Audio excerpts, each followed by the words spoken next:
அன்பு வணக்கம். எல்லா புகழும் இறைவனுக்கே. சிந்தனைக்காக ஒரு சில நிமிடங்கள். அதாவது பல நபர் என்கிட்ட திருப்பி கேள்வி கேட்டது, ஏன்னா நான் நிறையா மனம்னா என்ன, எண்ணம், சிந்தனை, எக்ஸிக்யூஷன் இதை பற்றி தான் நிறையா பேசியிருக்கேன். என்ன கேள்வி கேட்டிருந்தீங்கன்னா, முடிவுன்னு சொல்கிறீங்க சார், அந்த முடிவு எடுக்கிறது எப்படின்னு கொஞ்சம் விளக்கமாக சொல்லுங்கள். என்னால் முடிவெடுக்க முடியல. ஒரு சில சூழ்நிலைகளுக்கு, ஒரு சில பிரச்சனைகளுக்கு, ஒரு சில விஷயங்களுக்கு என்னால் முடிவெடுக்க முடியல அப்படின்னு சொல்லியிருந்தீங்க. சிறப்பாக இந்த வீடியோக்குள்ளே போகலாங்க. ஏன்னா முடிவெடுக்கிறது ரொம்ப ரொம்ப ரொம்ப முக்கியமானது. சிறப்பாக தகவலுக்கு போகலாங்க. அதாவதுங்க, ஃபஸ்ட் ஆஃப் ஆல் நம்ம என்ன சொல்லணும்னா, எண்ணங்கள்ங்கிறது எல்லா மனுஷனுக்குமே இருக்குங்க. உங்களுக்கும் இருக்கும், எனக்கும் இருக்கும். ஞானிகள்னு சொல்கிறீங்க, குருமார்கள்னு சொல்கிறீங்கள, அவங்களுக்கும் எண்ணங்கள் இருக்கும். சயின்டிஃபிக்காக என்ன சொல்கிறாங்கன்னாங்க, ஒரு மனுஷனுக்கு நார்மலாக குருவுக்கும் சரி, ஞானிக்கும் சரி, எனக்கும் சரி, உங்களுக்கும் சரி 6000 எண்ணங்கள் உதித்திக்கிட்டே இருக்கும். அது எண்ணங்களில் வந்துக்கிட்டே தான் இருக்கும். எண்ணங்களை நீங்கள் எண்ணங்களை கண்ட்ரோல் பண்ண அந்த கிளாஸ் இருக்குது, இந்த கிளாஸுங்கிறதெல்லாம் சுத்த பொய். எண்ணங்கள்னால் வந்துக்கிட்டே தான் இருக்கும். ஓகேங்களா? 6000 எண்ணங்கள் வந்துக்கிட்டே தான் இருக்கும். ஞானிகளுக்கும் வரும், குருவுக்கும் வரும், எனக்கும் வரும், உங்களுக்கும் வரும். என்ன ஒரு வித்தியாசம்னாங்க, ஞானிகள் குருமார்கள்லாம் என்ன பண்ணுவாங்கன்னா, அந்த எண்ணங்களை எடுத்துட்டு முடிவு பண்ணிவிட்டு அடுத்தது சிந்தனைக்கு போயிடுவாங்க. அந்த எண்ணங்கள் அவங்க மனசை பாதிக்காத அளவுக்கு அவங்க செயல்பட்டால் அவங்க ஞானி, குருமார்கள். நம்ம என்ன பண்ணுறோம் தெரியுங்களா, ஒரு எண்ணங்கள் உள்ளே வந்துருச்சுன்னா அந்த எண்ணங்களுக்கு இப்படி செய்யலாமா, அப்படி செய்யலாமா, அப்படி இப்படின்னு அந்த எண்ணங்கள் பின்னாலேயே போயிட்டு பல வேதனைகள், துக்கங்கள் எல்லாத்தையுமே நம்ம உள்ளே வச்சுக்கிறோம். அதனால் மன உளைச்சல் ஆகிடுது. ஆனால் அந்த எண்ணங்கள்னால 5 பைசாவுக்கு பிரயோஜனம் இருக்காது. இதுதான் உண்மை. இதை தெரிஞ்சுக்கிட்டால் போதுங்க, நம்ம நலமாக இருக்கலாம். எப்படின்னு சொல்லட்டுங்களா? எண்ணங்கள்னால் என்னென்னு ஃபஸ்ட்டு பார்த்துங்க. எண்ணங்கள்ங்கிறது நம்ம மனசில் வந்துக்கிட்டே இருக்கும். உதாரணத்தோடு நம்ம பார்க்கலாம். ஃபஸ்ட்டு ஒரு மனுஷனுக்கு 6000 எண்ணங்கள் வரணும்னு சொல்லியிருக்கேன். அந்த எண்ணங்களோட நேச்சர் எப்படி இருக்குன்னாங்க, இதில் பாசிட்டிவும் இருக்கும், நெகட்டிவும் இருக்கும். பாசிட்டிவ்னா என்ன, நெகட்டிவ்னா என்னன்னு பார்க்கலாங்க. அதாவது நல்ல எண்ணங்கள், கெட்ட எண்ணங்கள். நல்ல எண்ணங்கள், சிறப்பு குறைவான எண்ணங்கள் கட்டாயம் எல்லாருக்குமே வருங்க. ஞானிகளுக்கும் கெட்ட எண்ணங்கள் வரும். ஃபஸ்ட்டு புரிஞ்சுக்கங்க, குருமார்களுக்கும் கெட்ட எண்ணங்கள் வரும். அதனால் நம்மளை என்ன நினச்சிக்கிறோம், ஐயோ நமக்கு தான் நிறைய கெட்ட எண்ணங்கள் வருதுன்னு சொல்லி நம்ம ஒரு கவலை, ஒரு துக்கம், ஒரு வேதனை, ஒரு மன உளைச்சலில் உள்ளே இருக்கிறோம். இதுக்கு தான் நான் டெக்னிக் என்ன சொன்னேன்னா, என்ன சொல்லியிருக்கேன்னாங்க, முடிவெடுங்க அப்படின்னு சொன்னேன். எந்த எண்ணமாக வேணால் இருக்கட்டுங்க, முடிவு எடுத்துருங்க. என்னோடய ஃபார்முலா என்ன தெரியுங்களா, 6000 எண்ணங்கள் வருது இல்லைங்க, அந்த 6000 எண்ணங்களில் ஓரளவுக்கு பாசிட்டிவ் எண்ணங்களாக வரத்துக்கு நம்ம முடிவெடுத்துட்டால் பாசிபிலிட்டிஸ் இருக்குது. இது என்னோடய அனுபவம். அதாவதுங்க, நெகட்டிவ் எண்ணம் அதிகமாக இருந்து பாசிட்டிவ் எண்ணம் கம்மியாக இருந்தால் நம்ம குழப்பம் சிந்தனையிலேயே போயிட்டுருப்போம். அதே பாசிட்டிவ் எண்ணங்கள் ரொம்ப அதிகமாக இருந்து நெகட்டிவ் எண்ணங்கள் கொஞ்சமாக இருந்தால் நம்ம ஈஸியாக அதை கடந்து போயிடலாம். அதை இந்த வீடியோவில் பார்க்கலாங்க சிறப்பாக. எப்படி அந்த பாசிட்டிவ் எண்ணங்களை நம்ம பூஸ்ட் பண்ணலாம் அப்படிங்கிறது தான் இந்த வீடியோனுடைய தொகுப்பு. அதுக்கு முடிவுங்கிறது ரொம்ப ரொம்ப ரொம்ப முக்கியமானது. ரொம்ப சிம்பிளாக பார்க்கலாங்க. முடிவு நாம் எந்தெந்த இடத்துல எடுக்கிறது இல்லைங்கிறத காலையில் எந்திரிக்கிறீங்க, எந்திரிச்சதுலேருந்து பாருங்கள்.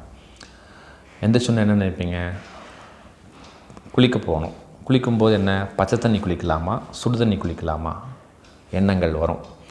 உடனே உங்கள் எண்ணங்கள் சொல்லும், அவர் பச்சை தண்ணியில் குளிக்க சொல்லியிருக்கிறாரு, இன்னொருத்தர் சுடு தண்ணியில் குளிக்க சொல்லியிருக்கிறாரு, பச்சை தண்ணி இப்படி குளிக்கணும், சுடு தண்ணி இப்படி குளிக்கணும் அப்படின்னு சொல்லி பல எண்ணங்கள் உங்கள் இதில் தோன்றும். நான் என்ன சொல்கிறேன், எந்த எண்ணங்கள் வேணால் வரட்டுங்க, பச்சை தண்ணியில் குளிக்கணுமா, சுடு தண்ணியில் குளிக்கணுமா, உங்கள் மனசு இன்றைக்கி என்ன சொல்லுது, இன்றைக்கி சுடு தண்ணியில் குளிக்க சொல்லிதா, குளிச்சுடுங்க. அதை பற்றிய சிந்தனை கொஞ்சம் கூட இருக்கக்கூடாது. புரியுதுங்களா? இல்லை இன்றைக்கி பச்சை தண்ணியில் தான் குளிக்கணும்னு எண்ணம் சொல்லுதா, குளிச்சுடுங்க. உங்கள் சிந்தனை பயன்படுத்துங்க. எண்ணம் வந்த உடனே என்ன செய்யணும்னு சொல்லி முடிவு பண்ணிவிடுங்க. ஆனால் முடிவு பண்ணதுக்கப்புறம் ஐயோ நம்ம இதில் குளிச்சிருக்கலாமா, அதில் குளிச்சிருக்கலாமா அப்படின்னு சொல்லி சிந்தனையை ஓட விடாதீங்க. நான் சொல்கிறது புரியுதுங்களா? ஒரு காஃபி சாப்பிட்றீங்க, ஒரு டீ சாப்பிட்லான்னா காஃபி சாப்பிட்லாமா, டீ சாப்பிட்லாமா, இல்லை ரெண்டுமே வேண்டாமா அப்படிங்கிறது ஒரு முடிவு பண்ணிவிடுங்க. நான் சொல்கிறதுல சின்ன சின்ன விஷயங்கள். ஃபஸ்ட்டு சின்ன சின்ன விஷயங்களுக்கு நீங்கள் முடிவு எடுத்தால் தான் பெரிய விஷயங்களுக்கு நம்மளால் முடிவு எடுக்க முடியும். அதை தான் நான் இந்த வீடியோவில் சொல்லிகிட்ருக்கேன். டீ சாப்பிட்லாமா, காஃபி சாப்பிட்லாமா, இல்லை எதுவுமே சாப்பிட்லாமாங்கிறத தெளிவாக முடிவு பண்ணிவிடுங்க. வேண்டாம், டீ காஃபி நமக்கு வேண்டாம், ஆஃபீஸில் போனாலும் ஒன்று குடிக்க வேண்டியதாக இருக்குது, நம்ம கண்ட்ரோல் பண்ணிக்கலாம், இல்லை ஒரு நாளைக்கு ஒன்று குடித்தா போதும் அப்படின்னு சொல்லி அந்த முடிவை தெளிவாக எடுத்துருங்க. முடிவு எடுக்காமல் காஃபி சாப்பிட்றது, ஏன்டா சாப்பிட்டோம், நம்ம சாப்பிடாமல் இருக்கலாம், சாப்பிட வேண்டாம்னு சொல்லியிருக்காங்க அப்படின்னு சொல்லி குழப்ப வேண்டாம். அப்படி நீங்கள் முடிச்சுட்டு சொன்னீங்கன்னா குழப்பம், வேதனை, துக்கம் உங்கள் மனசில் இருந்துக்கிட்டே இருக்கும். காஃபி சாப்பிட்லாமா, டீ சாப்பிட்லாமா, வேண்டாமா, முடிவு எடுத்துருங்க. அதே மாதிரி ஒரு பஸ்ஸில் போகணுன்னு நினைப்போம், பஸ்ஸுக்காக வெயிட் பண்ணிகிட்ருப்போம். ஒரு பஸ் வரும், ஏறலாமா வேணாமா, இல்லை அடுத்த பஸ்ஸில் போகலாமா, வேண்டாம் இதில் ரஷ்ஷாக இருக்குது, அடுத்த பஸ்ஸில் போகலான்னா முடிவு பண்ணிவிடுங்க. ஸோ முடிவு பண்ணாமல் அடுத்த பஸ்ஸில் ஏறிட்டு அந்த பஸ்லேயே போயிருக்கலாமா, இது 10 நிமிஷம் லேட்டாக போகுமோ அப்படின்னு சொல்லி எண்ணங்களை ஓட விடாதீங்க. நான் சொல்கிறது புரியுதுங்களா? இவ்வளோ தான். எப்போ நீங்கள் வர எண்ணங்களுக்கு அப்பப்போ ரைட்டோ தப்போ முடிவு பண்ணுறீங்களோ, அந்த முடிவு பண்ண அந்த எண்ணங்களானது போய்டும். ஓகேங்களா? அதே மாதிரி நெகட்டிவ் எண்ணங்களும் வரும். வந்ததுன்னா நீங்கள் முடிவு பண்ணிவிடுங்க, இது வேணுமா வேண்டாமா, அறிவை பயன்படுத்தி, சிந்தனையை பயன்படுத்தி முடிவு பண்ணிவிடுங்க. இன்கேஸ் அந்த முடிவு சிலது மைனஸும் ஆகலாம், ப்ளஸ்ஸும் ஆகலாம். மைனஸ் ஆனால் அதை அனுபவமாக எடுத்துக்கங்க, ப்ளஸ் ஆனால் அதை எக்ஸிக்யூட் பண்ணுங்கள். இவ்வளோ தான் ஃபார்முலா. ஸோ நான் சொன்னது எல்லாமே பார்த்திங்கன்னா சின்ன சின்ன முடிவுகள். அன்றாட நம்ம வாழ்க்கையில் நடக்கிற சின்னது, குளிக்கிறது, ட்ரெஸ் எடுக்கிறது, ஒரு சமையல் பண்ணும்பொழுது, ஒரு பஸ்ஸில் போகும்போது, ஒரு சினிமா பார்க்குறது, அப்புறம் ஒரு தூங்குறதும் அப்படி தான். தூக்கம் வந்துடும். காலையில் 6 மணிக்கு எந்திரிச்சு வாக்கிங் போகணுன்னு பிளான் பண்ணியிருப்பீங்க, அன்றைக்கி முடியாது, கம்முன்னு தூங்கிடுங்க. ஐயோ இன்றைக்கி வாக்கிங் போகலையே அப்படின்னு சொல்லி கவலைப்படாதீங்க. மனசுக்கிட்ட கேட்டுட்டு சரி ஓகே இன்றைக்கி நம்ம 9 மணி வரைக்கும் தூங்குகிறோம், 10 மணிக்கு ஆஃபீஸ் போகிறோம்னு சொல்லி அதை முடிச்சுடுங்க. ஸோ எந்த ஒரு எண்ணங்களுக்குமே எப்போ நீங்கள் முடிவு எடுத்துக்கிட்டே இருக்கிறீங்களோ, முடிவு எடுக்க அது சரியோ தவறோ அறிவை பயன்படுத்தி எடுங்க. அவ்வளோதான்.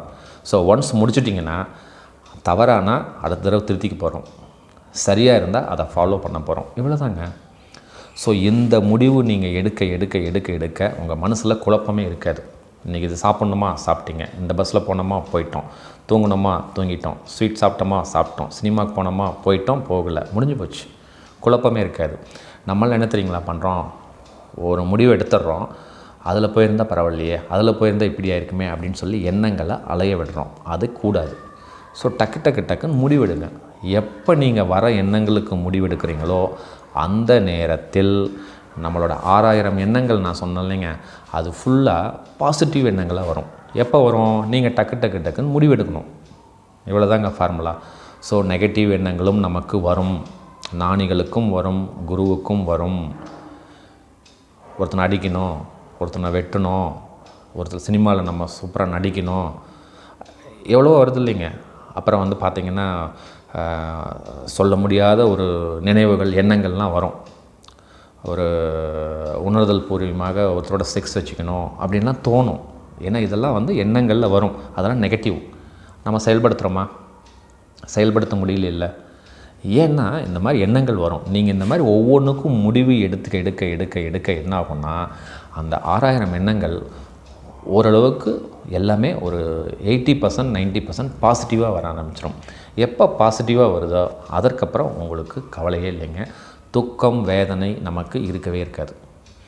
ஸோ இந்த மாதிரி சின்ன விஷயங்களுக்கு நீங்கள் எப்போ சிறப்பாக முடிவெடுக்கிறீங்களோ, பெரிய விஷயங்கள், ஒரு உறவு முறையில் ஒரு பிரச்சனை, ஒரு சொத்து பிரச்சனை, ஒரு கல்யாணம் பண்ணணும், ஒரு காலேஜுக்கு சீட்டு வாங்கணும், இந்த மாதிரி பிரச்சனைகளுக்கும் இந்த மாதிரி சூழ்நிலைக்கும் டக்குன்னு நீங்கள் முடிவெடுப்பீங்க.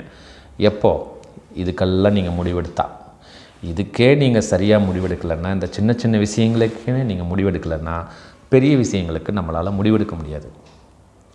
என்ன சார் சின்ன விஷயங்கள்லாம் சொல்கிறீங்க, சினிமாவுக்கு போகிறதெல்லாம் ஒரு விஷயமா, தூங்குறதெல்லாம் ஒரு விஷயமா, ஸ்வீட் சாப்பிட்றதெல்லாம் ஒரு விஷயமான்னு நீங்கள் கேட்குறது எனக்கு காது கேட்குது. இந்த வீடியோ பார்த்த நொடியிலேருந்து முயற்சி செஞ்சு பாருங்கள். எதாக இருந்தாலுங்க கிளியராக டிஃபைன் பண்ணுங்கள். ஆமாம் எனக்கு வேணும், எனக்கு வேணாம், இன்றைக்கி சினிமாவுக்கு போகணும், இல்லை வேண்டாம், இந்த பஸ்ஸில் போகணும், இந்த துணி போட்டுக்கணும், நான் இப்படி குளித்தேன், இப்படி எந்திரிச்சேன் அப்படின்னு சின்ன விஷயங்கள், இது சாப்பிட்டேன், இது சாப்பிட வேணாம் அப்படின்னு சொல்லி சின்ன விஷயங்களுக்கு கிளியர் கட்டாக நீங்கள் முடிவு பண்ணிங்கன்னா உங்களோட எண்ணங்கள் ஷார்ப்பாகும். நல்ல எண்ணங்கள் மேலோங்கி வரும். நல்ல எண்ணங்கள் மேலோங்கி வரும் பொழுது நம்மளோட எக்ஸிக்யூஷன் செயல்பாடுகள் சிறப்பாக செய்யலாம். அப்போ தாங்க நம்ம ஒரு பெரிய பிரச்சனைகள் எதாவது வரும் பொழுதும் அதுக்கும் இதே மாதிரி முடிவு பண்ணலாம். ஏங்க எந்த ஒரு பிரச்சனையாக வேணால் இருக்கட்டுங்க, ஒரு உறவு முறை பிரச்சனையாக இருக்கட்டும், ஒரு சொத்து பிரிக்கிற பிரச்சனையாகட்டும், ஏதோ ஒரு 4 சொல்யூஷன் இருக்குமா? ஒன்றா ஏ ஆப்ஷன் இருக்கும், பி ஆப்ஷன் இருக்கும், சி ஆப்ஷன் இருக்கும், டி ஆப்ஷன் இருக்கும்ல. ஏதோ ஒன்று ஃபைனல் பண்ணலாம்ல. ஸோ ஏதோ ஒன்று ஃபைனல் பண்ணலாம். ஸோ முடிவு எல்லாத்துக்குமே இந்த உலகத்தில் இருக்குங்க. நம்ம தான் அந்த முடிவை எடுக்காமல் ஒரு டீ சாப்பிட்றதுக்கு முடிவு எடுக்கிறதில்ல, காஃபி சாப்பிட்றதுக்கு முடிவு எடுக்கிறதில்ல, ஒரு டிஃபன் சாப்பிட்றதுக்கு முடிவு எடுக்கிறதில்ல, ஒரு பஸ்ஸில் போகிறதுக்கு முடிவு எடுக்கிறதில்ல, ஒரு குளிக்கிறதுக்கு முடிவு எடுக்கிறதில்ல, ஒரு சமைக்கிறதுக்கு முடிவு எடுக்கிறதில்ல. இந்த மாதிரி எதுக்குமே முடிவு பண்ணாமல் பெரிய விஷயங்களுக்கு எப்படி சார் முடிவு எடுக்கணும்னா எப்படிங்க முடியும்?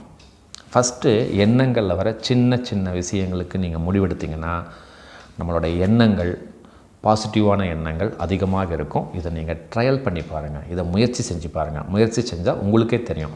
எதுவாக இருந்தாலும் முடிவு பண்ணிடுங்க.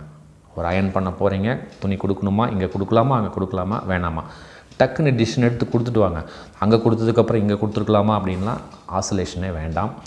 எதுவாக இருந்தாலும் வர எண்ணங்களுக்கு சிறப்பாக முடிவு எடுத்துக்கிட்டே இருக்க பெரிய விஷயங்களுக்கும் நம்ம முடிவெடுக்கலாம்.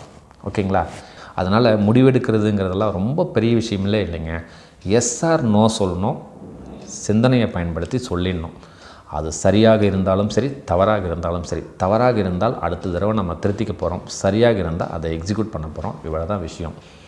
இதை விட்டுட்டு அந்த எண்ணங்கள் வந்த எண்ணங்களுக்காக ஐயோ நம்ம பார்க்கலையே, ஐயோ நம்ம சாப்பிட்லையே, இப்படி செஞ்சிட்டோமே, அப்படி செஞ்சிட்டோமே அப்படின்னா நம்மளோட வாழ்க்கையில் குழப்பம், வேதனை, மன உளைச்சல் மட்டுமே நிற்கும். இது ப்ராக்டிக்கலாக அனுபவபூர்வமாக நான் சொல்கிறேன். சிறப்பாக செயல்படுத்தி பாருங்கள். இவ்வளோ தான், வேறு ஒன்றுமே இல்லை. அதனால் இன்னையிலிருந்து எந்த எண்ணங்கள் வந்தாலும் அதுக்கு முடிவெடுத்துருங்க. ஞானிகளுக்கு இப்போ பார்த்திங்கன்னா, குருக்கள்லாம் பார்த்திங்கன்னா அந்த 6000 எண்ணங்கள் சொன்னாங்க இல்லைங்க, அவங்களுக்கெல்லாம் பார்த்திங்கன்னா ஒரு 5000 எண்ணங்கள் பாசிட்டிவாக இருக்கும், ஒரு 1000 எண்ணங்கள் 500 எண்ணங்கள் தான் நெகட்டிவாக இருக்கும். அதை கடந்து போயிடுவாங்க. நமக்கு 5000 எண்ணங்கள் நெகட்டிவாக இருக்கும், 1000 எண்ணங்கள் தான் பாசிட்டிவாக இருக்கும். அதுலேயே சுழண்டுக்கிட்டே இருக்கிறதுனால இதுக்கு வர முடியல, நம்மளால் முடிவெடுக்க முடியல. அதனால் எந்த எண்ணங்களாக இருந்தாலும் முடிவெடுக்க கற்றுக்குங்க. நான் சொல்கிறதெல்லாம் சாதாரண விஷயம், சின்ன சின்ன விஷயம். என்ன சாப்பிட்றது, எப்போ தூங்குறது, எப்போ பல் விளக்குறது, எப்போ குளிக்கிறது, எந்த பஸ்ஸில் போகிறது, எந்த ட்ரெஸ் போடுறது, இதை சாப்பிட்லாமா வேண்டாமா, சைக்கிளில் போகலாமா, ஸ்கூட்டரில் போகலாமா, சைக்கிள் வாங்கலாமா, எல்லாமே சின்ன சின்ன விஷயங்களுக்கு நீங்கள் முடிவெடுத்திங்கன்னா நம்ம அலைகள், எண்ணங்களுடைய ஓட்டம், அந்த 6000 எண்ணங்கள் அலைன் பண்ணலாம், பாசிட்டிவ் எண்ணங்களாக நம்மளால் மாற்ற முடியும். சிறப்பாக செயல்படுத்தி பாருங்கள். ஒரு வாரம் செயல்படுத்தி பாருங்கள். எதுவாக இருந்தாலும் டிசிஷன் எடுத்துடுங்க, தள்ளி போடாதீங்க. இந்த தள்ளி போடுற பழக்கம் என்ன ஆகும் தெரியுங்களா? ஒரு எண்ணங்கள் வரும், தள்ளி போட்டுருவீங்க. இது என்ன ஆகும்னா பெரிய விஷயங்களுக்கு நீங்கள் முடிவெடுக்கும் பொழுதும் இதே போல் தள்ளி போட்டுருவீங்க. அதுக்காக தான் சொல்கிறேன், அந்த மாதிரி தள்ளி போடாதீங்க. இந்த வீடியோ பார்த்த நொடியிலேருந்து ஒரு வாரம் ப்ராக்டிஸ் பண்ணுங்கள். முடிவு பண்ணிங்கன்னா வாழ்க்கை நலமாக இருக்குங்க. இதை சாதாரணமாக நான் சொல்லிட்டேன். எல்லா பிரச்சனைக்கும் இதுதான் சொல்யூஷன். சிறப்பாக செயல்படுத்தி பாருங்கள், உங்களுக்கே தெரியும். முடிவு உங்களாலையும் சூப்பராக எடுக்க முடியும். சிறப்பாக செயல்படுத்தி பாருங்கள். இந்த வீடியோ பிடிச்சிருந்ததுன்னா உங்கள் உறவினர்களுக்கு, நண்பர்களுக்கு அற்புதமாக அனுப்புங்க. நன்றிங்க. அடுத்த வீடியோவில் இன்னும் சிறப்பான தலைப்பில் சந்திக்கலாம். மகிழ்ச்சிங்க.